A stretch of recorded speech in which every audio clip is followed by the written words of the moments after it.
everybody, and welcome back to another episode of Daily Life with Deb, and the second video to our beginning sewing series. So today we are going to not only sew our first seam, but we're going to be sewing our very first project. I'm going to teach you about seam allowance and then how to actually sew your first seam, back stitching, hemming, and then we are going to make a throw pillow cover for your very first project. So first, let's go into the supplies you're going to need for today. You're going to need your scissors, like we talked about last week, your sharp scissors. And I don't have it out here, but you might need a seam ripper, so have that handy just in case. Your tape measure, hopefully yours will be neatly rolled up. I was just using this, so I didn't roll it up. And you will need at least a half a yard of fabric. Preferably get cotton quilting fabric. That's going to be like your easiest one to get started with, because if you have anything that's too soft, too drapey, or too silky, those can be very difficult, especially for a beginner. So a 100% cotton, or else at least one that has a high cotton content, is somewhat stiff but not super thick. Don't get it like a real thick one. Just go to like Walmart, or maybe you have a little quilt shop or something in your area, and just buy like cotton quilting fabric, because that's going to be your easiest thing to work with. You want a thread in a matching or coordinating color. Like with this type of a fabric, I chose just a basic off-white. That's snagged in there. Just a basic off-white. But you could also, if you wanted to, you could also pick, like if your fabric was something like this, you could also pick a gray that matches the gray, or a brown that matches that brown. It really doesn't matter a lot. Just if it's in a print, pick a color thread that matches perfectly with something in the pattern on it. And obviously, if it's a solid color, you want to go with what matches that solid color. It will also probably make that specific color pop a little bit. Like in here, you may not notice that. You may not notice that brown a whole lot, but if I were to use a thread of that color in all my hemming and stuff, you would definitely notice the brown more. So that's just something to keep in mind. And you will also need a pillow to cover. If you're my pillow that I have, I just bought this from a thrift store just to show you guys, just to demonstrate with. You can like go to Walmart or Hobby Lobby or a craft store and actually get a pillow insert, which is just like the inside part of this. But they can be rather expensive. I don't even know what the lower end, but I think they're like 10 or 15 bucks a piece, I think. And this was like $2 at a thrift store. So this is actually what I do. I would just go out and just buy yourself an ugly throw pillow. Maybe you all don't think that's ugly, but I'm not into black, so... But then you can just cover it as it is, or go ahead and take the cover off of it. So this is a 16-inch, I believe this is a 16-inch pillow. So a half a yard will work for that. If you have an 18-inch pillow, you're going to need a little bit more than a half a yard. So that's something to keep in mind as well. So I'm going to go ahead and get my sewing machine threaded here.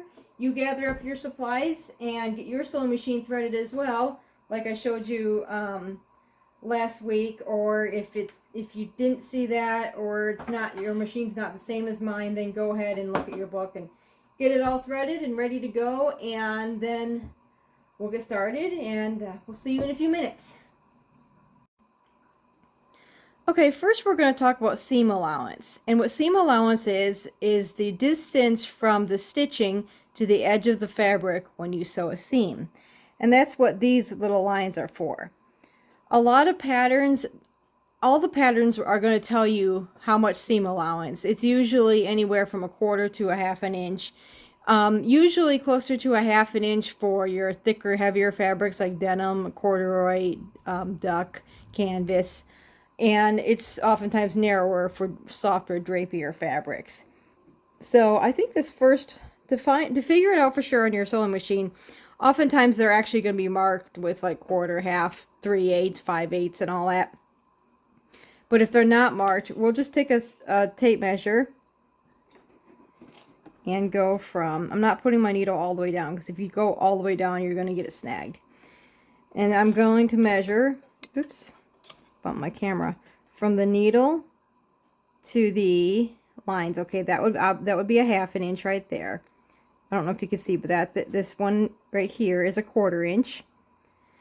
And then well, that's 3/8, and so on from there. So that's what those lines are for. That's what you would use for a guide. I oftentimes, especially on thinner fabrics, I'll just sew along the edge of the presser foot, which isn't exactly 1/4 inch. But that's only for things like if I'm not following a pattern, if I'm just making something up, I'll do that. And I will also make sure I cover that edge with another stitching, such as zigzag or something, which is what we'll go into here in just a little bit. So first thing I'm going to show you is 2 methods of hemming. They both are basically the same thing, but one might just be a little easier than the other for a beginner. This is what I do, and you can go ahead and try this, but might not be as easy for a beginner. And that is, I fold, let's say you're doing a roughly 1/4 inch hem. So I fold it over about a 1/4 inch, and then another 1/4 inch. And then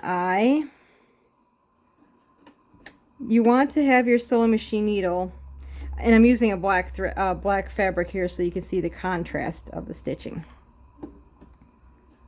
You want your needle pretty close to the edge of this, but not right on the edge, just like maybe the width of maybe 3 or 4 threads from the edge. I can't really think of how else to describe that. Let me see. I'm going to try to move my sewing machine up, move my camera back a little bit so that I can have a little bit more room for my hands. So, one way of doing this is folding it over once and then twice, and starting to stitch. And what you're going to want to do is get several stitches started, and normally I'd start near the edge here, but it was awkward with the camera in front of me. You want to get a couple stitches started and then reverse stitch. You have a button or a knob or something for reverse, do that a couple stitches and then continue on. And what that does is that secures your stitching so this doesn't unravel. And then you can take another section.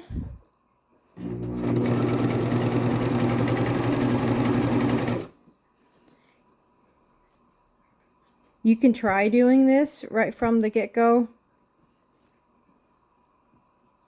Boy, I must say I've never tried working around. This is literally like sewing with someone on your lap, having the camera in front of me like this. And you want to be very careful that you do not pull. If you pull on this at all, then you can be pulling your needle out of where it's actually supposed to be going. Whoops.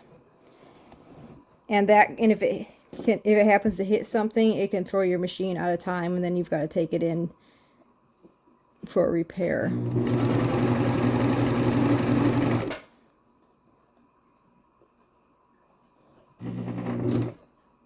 Oops.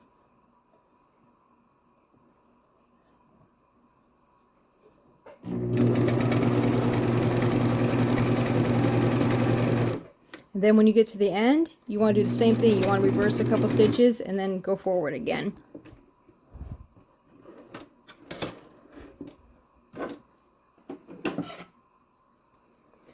Okay, let's talk about stitch length.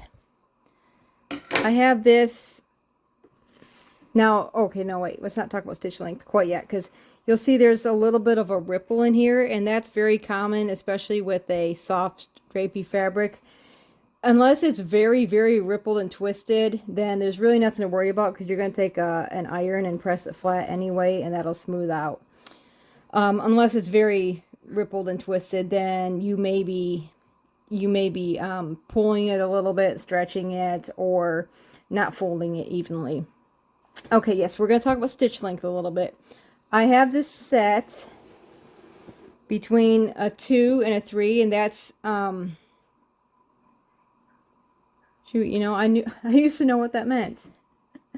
I'm sorry, I'm trying to be technical here. I'm not very technical, because I've spent so many years, I've just been doing it and not I'll have to look that up and so I can tell you all. But anyway, for your basic stitches for like seams and hems and stuff, you're going to want to go between 2 and 3. The higher the number you go, the bigger the stitches actually are. So if you're wanting to do a basting stitch or something, like just something to hold something together temporarily, and you're going to take it apart after you do some adjustments or something, then you'll want to you can move it up to the 4. And then these smaller ones are for probably, I think they're more for like finer fabrics and stuff. I never really go down that low. I really never go below it too. But anyway, let's move on to the second method of hemming. Okay, our second method of hemming, you need an iron for, and you're going to need an iron and an ironing board either way, but the one way that I just showed you, you iron afterward. This way would be a little bit easier where you would iron beforehand. And let's say you're going to do a, half-inch hem. Let's do a half-inch hem. You would take your fabric. Okay, let me back up. If you're going to do a 1/2 inch hem, you need to allow a full inch of extra fabric. So, let's just say you want let's say you're making a skirt and you want it to be 30 inches long and you're going to do a 1/2 inch hem. You cut it, you want to make it 31 inches long. So what you do to do a 1/2 inch hem is you fold over your first 1/2 inch. I just measured and folded. You can keep on measuring if you want. I kind of eyeball it.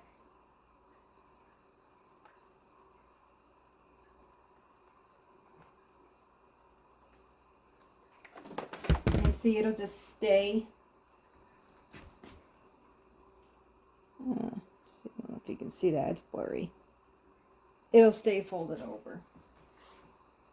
Sorry about that. Then you fold it over again.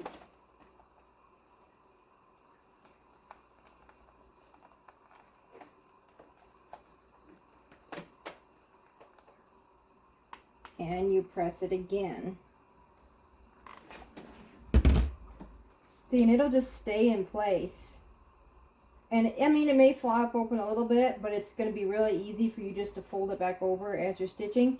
And for extra security, if you want, you can even pin down the edge. You can pin down the edge before or after pressing it. The only thing I don't like about pinning it down before is the pins tend to get in the way when you're ironing. And it's also easy to melt the pin heads if you have plastic heads on them. So. Yep, and then you just stitch this down just exactly like we did the other hem. Okay, now we can get started on our throw pillow. Fun fact, or not so fun fact, not all throw pillows are constructed the same. I took the black cover off of that one so that I could have a darker fabric to demonstrate for you guys. And unbeknownst to me, it was just stuffed with a filling. Oftentimes they'll have what they call a pillow form inside, where it's actually like a pillow inside of a pillow. I thought I could take that pillow form out and use it for this, and it just exploded. So I just took a pillow off my couch just to make another cover for it, just to demonstrate with. So that's what we're going to do. Oh, I don't need that yet. So what you're going to do is to determine how much fabric you need, or I should say, how to cut your fabric. Like I said, you want at least a 1/2 yard. Why don't you just like buy a yard at first, just to make sure you have enough till you're a little bit more used to that. And also, not knowing what size pillow you have, you're wanting to cover, I don't know exactly how much you need. So, we're going to go from the center of the side of the pillow across. Don't pull super tight, just kind of but not super loose either. Just, make good contact all the way up along there. That's an 18 inch. Well, obviously it's going to be 18 by 18. Okay, so we need to make sure our fabric is at least 18, which it is. And then we need to allow for seam allowance.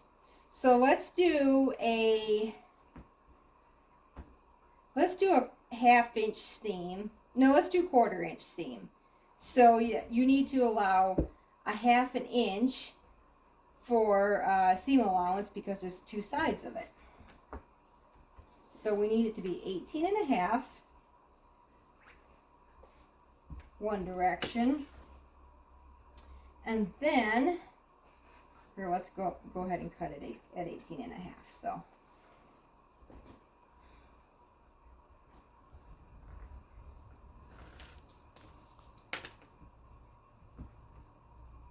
I'll show you a nifty way of cutting when you just have to cut a straight line if you don't want to mark it. Okay, 18.5.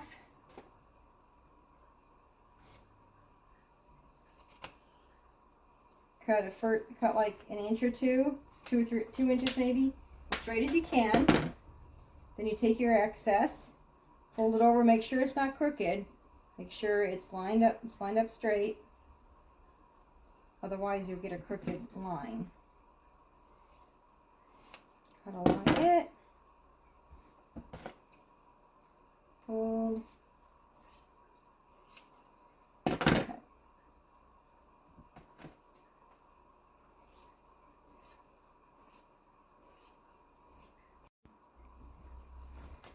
Okay, we have this 18.5 inches wide by however long it is, but it's not really important how long it is necessarily, because as long as we have it right this direction, all we have to do, turn this,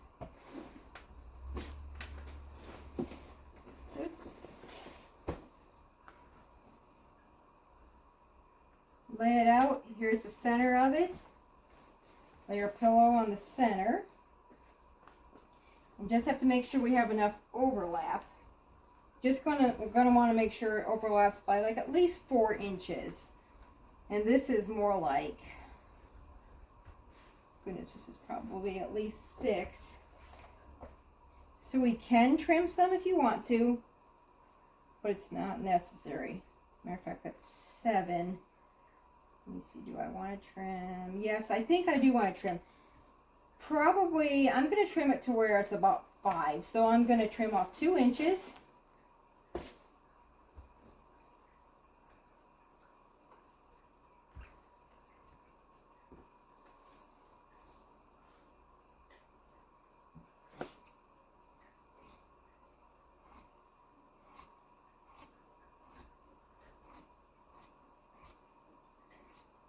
Here I'm just eyeballing. Here I think, especially if you're being a beginner, you should do as I say, not as I do. Okay, so that's the cutout piece for our pillow. Let's get to sewing. Okay, the first thing we're going to do is we're going to hem our 2 short ends. It's a long piece, so the 2 short ends we're going to hem. The size of the hem doesn't matter a ton, so I'm just going to eyeball about 1/4 inch. And I'm going to use the method that I used on my very first demonstration. And I don't remember if I told you all or not, but you want to make sure that when you're first starting out your seam, that both threads, the one coming from the bobbin and the one coming from the top spool, are behind the presser foot here, because if it's in front, it'll get tangled.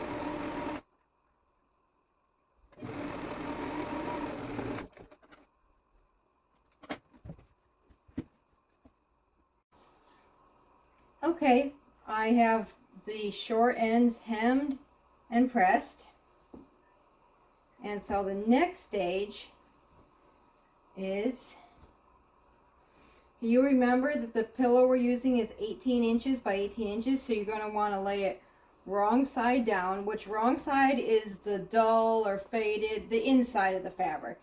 This outside, the brighter, prettier part is called the right side. So you're going to want to lay it wrong side down, right side up, and fold it to make an 18 inch, make it 18 inches this direction.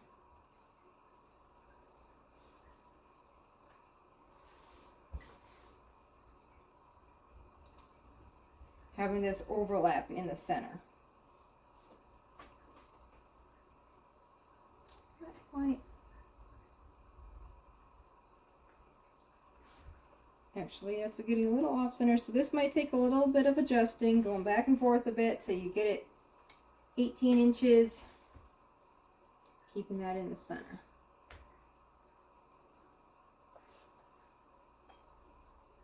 Make sure all your layers are pretty well lined up on the edges. And as with, I'm assuming it's this way with carpentry and that too.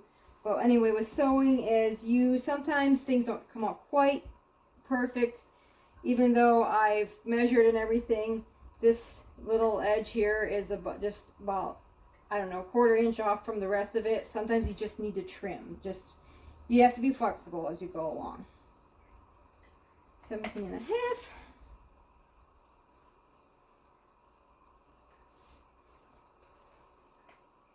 Okay, 18. So here,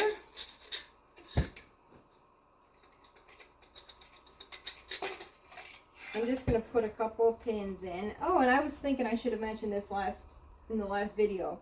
If you want some really big pins that are pretty easy to use, go to, I guess it'd be the floral section of Walmart or something, and just get some like pearl-headed corsage pins, or even Hobby Lobby or something in like their wedding supplies, because those are pretty reasonable, and I actually really like them. They're good for holding lots of layers. So I'm going to at least pin the edges here, pin my edges.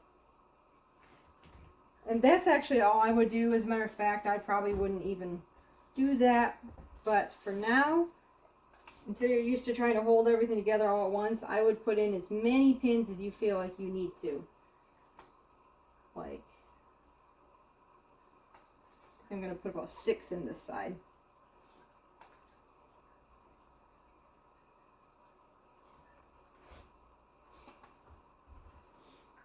Okay. Repeat to the other side.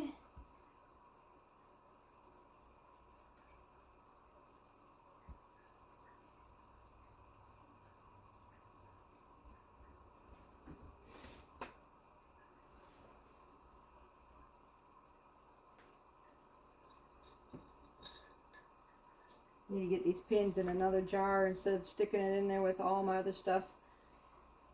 I haven't, I got married 2.5 years ago, and I just grabbed all my sewing stuff, threw it in jars and boxes and stuff, and brought it here, and really haven't like organized or set up a place for it yet, and I really need to do that. Okay, we're going to get these seams sewn now.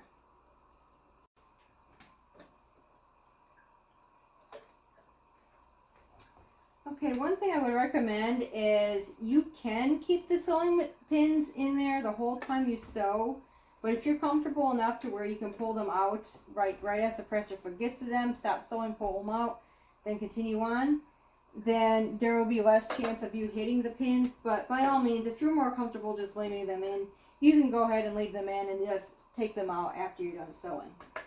So we're going to start this back stitch. Continue.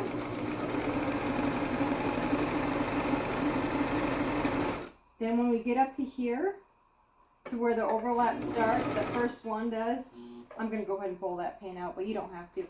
We're going to back stitch. We're going to back stitch this a little bit, like maybe twice, to reinforce that. That way it can stay on some strain and some pulling without being an issue. Here's the other side of that overlap. We're going to go ahead and backstitch that as well.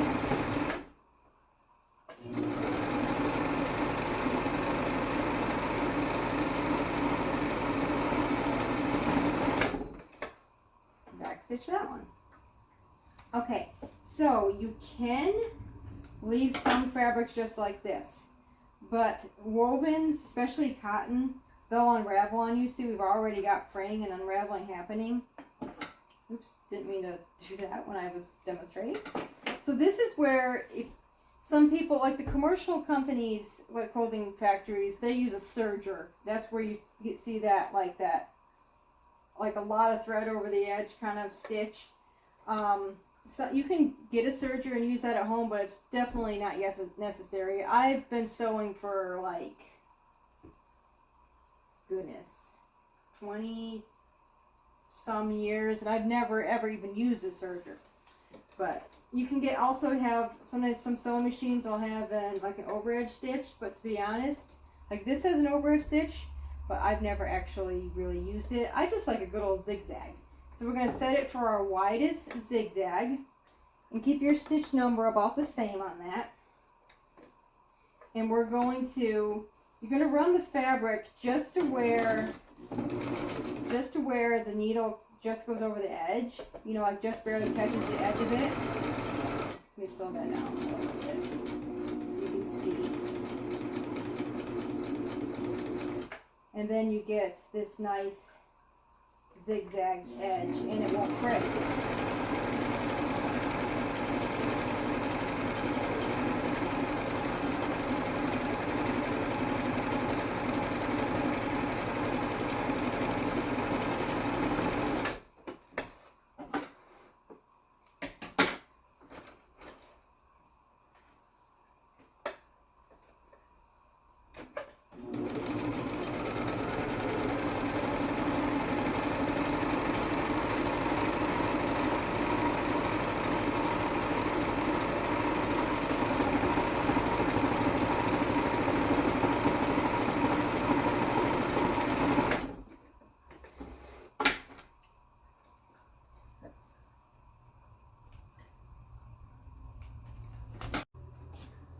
Okay, now all we have to do is reach in, grab the corners, pull them out, grab this other side, pull it out, overlap. Let's grab, if your scissors tip is dull, you can go ahead and do this. This is what I use a lot. Kind of push those corners out.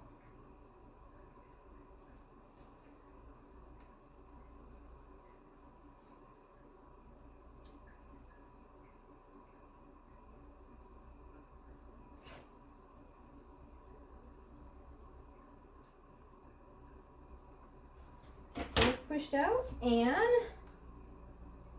voila, you have your very own throw pillow cover. And you could actually adapt this to a rectangular shape and make your own pillow shams for your bed or whatever. Let's get it. This is kind of a stiff pillow for me to demonstrate with. Might work better with a softer one. Because to be honest, one of these pillows I have is actually, I believe it was a folded blanket. So this might actually be that one. Work it into the corners. Yeah, I'm kind of thinking this might be that folded blanket. Pull that up over.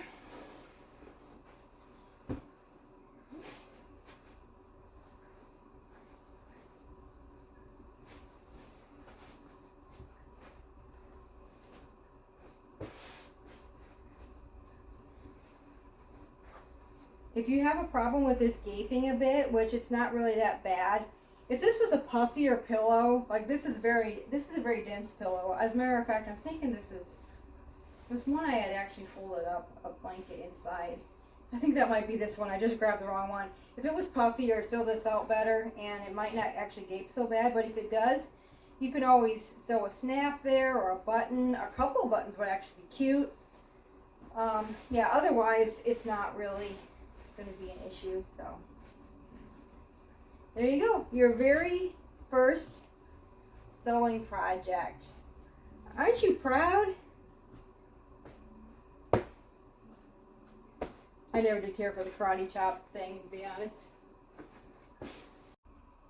Thank you for joining me today, guys. It was a pleasure having you here, and I hope you had as much fun as I did as we learned more about the fundamentals of sewing, and we actually got to make our very first project. I hope you all enjoyed that. I have a lot more ideas for videos upcoming, different projects we'll be able to do together, but until then, just practice with random scraps of fabric, hemming, sewing seams, small projects like this. I'm sure there's a lot of other good stuff on YouTube that will show you some pretty good beginners projects. That feel free to go check those out. And I will try to have some more interesting and fun projects upcoming here in the very near future. So, well, that's going to be it for today.